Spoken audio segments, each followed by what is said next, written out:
لا ڕۆژی دووەمی پانێڵی ئەنستیتیوتی ڕۆژهەڵاتی ناوەڕاست بۆ توێژینەوە کە لەبارەی جەنگ دژی داعش لە هەولێر ڕێکی خستووە. ئەمڕۆ پانێڵێک لە سەردۆخی نوێ ڕۆژهەڵاتی ناوەڕاست بۆ هەرێک لە نەچیروان بارزانی سەرۆکوەزیرانی هەرێمی کوردستان و دکتۆر بەرهەم ساڵح سەرۆکوەزیرانی پێشووی هەرێمی کوردستان و هەروەها گوڵتان کشاناک هاوسەرۆکی شارەوانی ئامەد بەڕێوە چوو.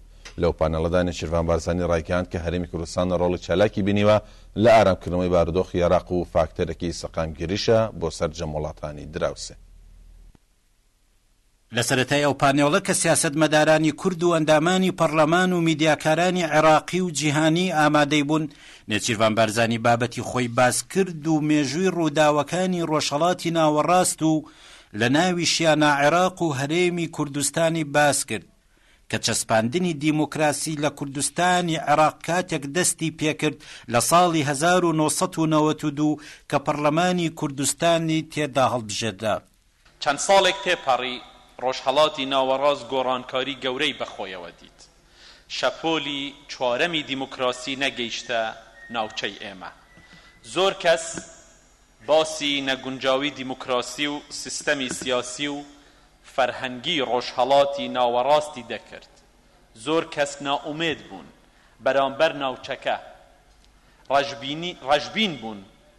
ڕەشبینی بووە ڕوانگەی هەڵسەنگاندن و تێڕوانینیان. کەم کەس لەو کاتەدا سرنجی داگیرساندنی مۆمێکی دیموکراسی لە ناوچەیەکی بێ دیموکراسیدا دەدا.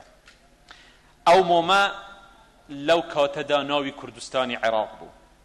کاتێک کە لە مایسی ساڵی 1992 دا هەنگاوی مێژوویینە لە پرۆسەی دیموکراسی و یەکەم پەرلەمانی ئازادی هەڵبژێردرا. هەر لەو ساڵەشدا پەرلەمان بڕیاری دا کە پەیوەندی هەرێمی کوردستان لەگەڵ دەوڵەتی عێراق لە ئایندەدا لەسەر بنەمای فدرالیزم بێت. بەشێکی تریوتەکانی سەرۆکی حکوومەت ڕوبەڕووبوونەوەی تیرۆر و شەڕی دژی داعش کە هەڕەشەیەکی گەورە بوو بۆ ناوچەکە داوا دەکا ئەو پشتگیری و هاوکاری وڵاتان زیاتر بێ بۆ ئەوەی دیموکراسی تووشی شکست نەبێ. هەرێمی کوردستان ئێستا لە دژی هێزێکی پرچەکی توندڕەو وەستاوە. خەڵکی کوردستان بە تەنیا ناتوانێت سەرکەوتن بەدەست بهێنێت دژی ئەم جۆرە تێرۆرە نوێیە. پێویستیمان بە هاوکاری سەربازی، مرۆیی، ئابووری، هەواڵگەری و ئەخلاقی دۆستانمان هەیە لە دەرەوە. ئێمە لە ناوچەیەکدا دەژین کە هەوڵی چەسپاندنی دیموکراسی تێیدا تووشی گەلێک نشستی بووە. مافی کەمایەتی ئائینی و نەتەوایەتی سەر تا پا پێشێل دەکرێت. توندڕەوی سیاسی بۆتە تەنها چارەڕێ. هەرێمی کوردستان بە بەراورد لەگەڵ زۆر وڵاتی دیکەی ڕۆژهەڵاتی ناوەڕاست نمونەی پرۆسەی ئاشتەوایی و سنگفراوانیە. پاراستنی ئەم ئەزمونە ئەرکی گشت لایەکی دیموکرات و ئازادی خوازە. پاراستنی ئەزمونی ئێمە هیوا دەبەخشێت بە زۆر کەس کە دیموکراسی، لێبوردەیی، پێکەوە ژیان و پاراستنی مافە کەمایەتیەکانیان بەلاوە گرنگە و بایەخی پێدەدەن. کۆتایی بابەتەکەی سەرۆکی حکوومەت ئەزموونی 10 ساڵی حکومڕانی بوو لە کوردستان کە توانیوێتی لە عێراق ناوچەیەکی هێمن و ئارام دروست بکا و ببێتە شوێنێک بۆ سەرمایە گوزاری دەرەکی و ناوخۆیی و خۆشگوزەرانی بۆ دانیشتوان و کردنەوەی دەرگایەک بۆ جیهان.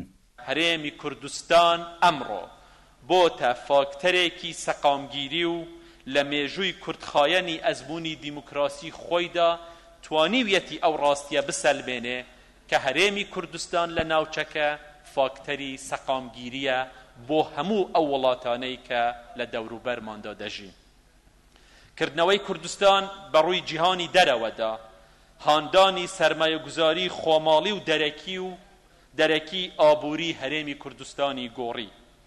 سیاسەتی سەردەمنانەی نەوتی هەرێمی کوردستان هەتا حەدێک گرفتی کارەبا و وزەی خۆمانی چارەسەر کرد و هەم کوردستانی کردە ناوێک لەسەر نەقشەی وزە لە تەواوی جیهاندا.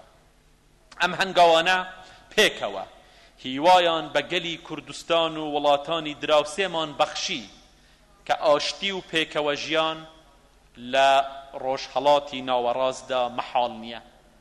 دکتۆر بەرهەم ساڵحیش لە بابەتەکەی خۆی دەستکەوتی سیاسی و ئابووری کورد لە ڕۆژهەڵاتی ناوەڕاست بە گەورە باس کرد و وتی دەستکەوتی زۆر گەورەمان بەدەستێناوە، ئەویش لە ئەنجامی خەبات و ماندووبوونی سەدەی ڕابردوو بووە. هیواشی خواست لە داڕشتنەوەی سیاسەتی ڕۆژهەڵاتی ناوەڕاست وەک ڕابردوو سەدەی نەهامەتی نەبێ بۆ گەلی کورد. ئەو دەستکەوتانشی بەدەستمان هێناون دەبێ شانازیان پێوە بکەین. ئەزمموی هەرێمی کوردستان ئەزممونێکی لەبەر چاوە.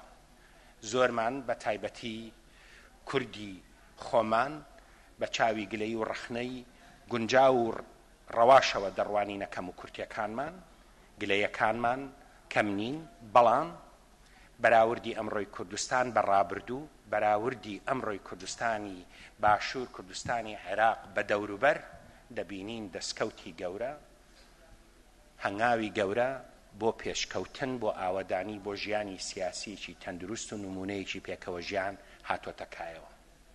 زۆر جار ئێمە خۆمان ئەو دەستکەوت و پێشکەوتنانە نادیدە دەگرین یا بە کەمی دەزانین. زۆر جار دەهێنێ ئێمە مانان بچینە دەرەوە لە دەرەوە سەیرێکی تەواوی ڕۆژهەڵاتی ناوەڕاستکەین بۆ ئەوەی قەدر و پایە و سەنگی ئەم دەستکەوتانە بزانین. بەشێکی تری بابەتەکەی ڕوبەڕووبوونەوەی شەڕی داعش بوو ڕایگەیاند کە تەنها ئەوە بەس نییە سەرکردایەتی کورد وەک شەڕ سەیری داعش بکە. لە هەر شارێکی کورد لە هەر چوار پارچەی کوردستان شەڕی پێشمەرگە و ڕۆڵەکانمانە کە قارەمانانە ڕوبەڕوویان بوونەتەوە. ئەمڕۆ خەڵکی کوردستان نەک لە بەرخاتری ئەمریکا و ئەوروپا بەڵکو بۆ بەرگریکردن لە وڵاتی خۆمان و لە بەرژەوەندیەکانی خۆمان لە بەهاکانی خۆمان بێ پێکەوە ژیان شەڕ دەکەین لە زومار، شەڕ دەکەین لە دوبز و لە داقوق و لە جەلەولا، ڕوبەڕووی نەهامەتیەکانی داعش دەبینەوە لە کۆبانی بە هەمان شێوە. ئەمە پەیامێکی گەورەیە. من لێرەدا دەڵێم و ئەمە ئەرکێکی زۆر گەورە خاتە سەرشانی سەرکردایەتی سیاسی کورد و هەڵبژاردەی سیاسی کورد. ئەویش ئەوەیە ئەگەر ئێمە سەیری ئەم شەڕەی داعش بکەین تەنها وەکو شەڕێکی سەربازی هەڵەیەکی کوشندە دەکەین. ئەگەر پێمان وا بێ پێشمەرگەی کورد پێگەی کوردستان تەنها پێگەیەکی ئەمنی بێ وەکو پاکستان بین بۆ غەرب بۆ شەڕی تالیبان، نەهامەتی زۆر گەورەتر بە سەر میلەتەکەمانە دێنین و تەنها دەبێتە مایەی ئەوەی ئێمە ببینە هێزێکی داردەستی ئەجەندای خەڵکی تر. ئەم شەڕێکە بەرۆکی میلەتەکەمانی گرتوتەوە، شەڕێکە بەرۆکی مرۆڤایەتی گرتوتەوە، بەڵام جغرافیا و سیاست و ڕووداوەکان وای کردووە ئێمە لە ریزی پێشەوەی ئەو ڕوبەڕووبوونەوەیە بین. گرنگە چەک، گرنگە جوامێری و لە خۆبردەیی و گیانفیدایی پێشمەرگەکانی ئێمە سەرمایەیەکی سەرەکی ئێمەن، بەڵام شان بەشانی ئەوە حکومڕانی تەندروست، نمونەی پێکەوە ژیان، ئازادی و نمونەیەکی جیاواز لەو سیستەمە دیکتاتۆریانەی لە دەوروبەری ئێمە هەیە بەرجەستە بکرێ. کۆتایی بابەتەکەی دکتۆر بەرهەم ئەحمەد ساڵح مێژووی 10 ساڵی ڕابردووی سیاسەتی گەلی کوردی بە گرنگ باس کرد کە چ گۆڕانکاریەکی گەورەی لە ناوچەکە هێناوەتە دی و چۆن جیهان کورد و پێشمەرگەی ناساند. دواتر گۆڵتان کێشناک پەرلەمانتاری تورکیا بابەتی خۆی بە زمانی تورکی پێشکەش کرد. باسی خەباتی کوردانی کوردی تورکیای کرد کە چەندین ساڵە لە پێناو ئازادی خەباتیان کرد و چەندین ڕێگایان لە شەڕ و ئاشتی گرتە بەر تا گەیشتونەتە ئەم قۆناغە.